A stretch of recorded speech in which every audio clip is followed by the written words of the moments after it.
টি-20 বিশ্বকাপে ফিক্সিং করে 5 বছরের জন্য নিষিদ্ধ হলেন বাংলাদেশের ক্রিকেটার। বিপিএল বিতর্ক শেষ হতে না হতে আইসিসি থেকে দুঃসংবাদ এলো বাংলাদেশের ক্রিকেটে। টি-20 বিশ্বকাপে ফিক্সিং করে ইন্টারন্যাশনাল ক্রিকেট কাউন্সিলের নিষেধাজ্ঞায় পড়লেন বাংলাদেশ নারী দলের ক্রিকেটার সোহেলি আক্তার। মাত্র শেষ হওয়া বিপিএলে ফিক্সিং সন্দেহ নিয়ে নানা কথা হচ্ছে, তদন্ত চলমান। আলোচনায় থাকা দেশের ক্রিকেট পেলে এবার বড় লজ্জার এই সংবাদ। 2023 সালে দক্ষিণ আফ্রিকায় অনুষ্ঠিত মেয়েদের টি-20 বিশ্বকাপের ম্যাচে দুর্নীতি সংশ্লিষ্ট থাকার অভিযোগ আনা হয়েছিল সোহেলির বিরুদ্ধে। মূলত বিশ্বকাপে বাংলাদেশ দলের এক সতীর্থকে ফিক্সিংয়ের প্রস্তাব দিয়েছিলেন সোহেলি।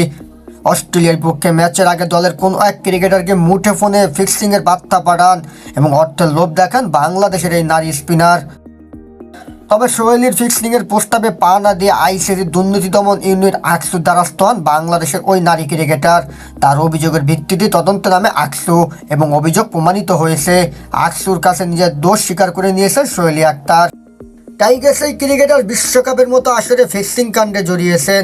ইন্টারন্যাশনাল ক্রিকেট কাউন্সিলের তদন্তে দোষী প্রমাণিত হয়েছেন সোহেলি আক্তার, তাই তাকে 5 বছরের নিষেধাজ্ঞা দিয়েছে আইসিসি।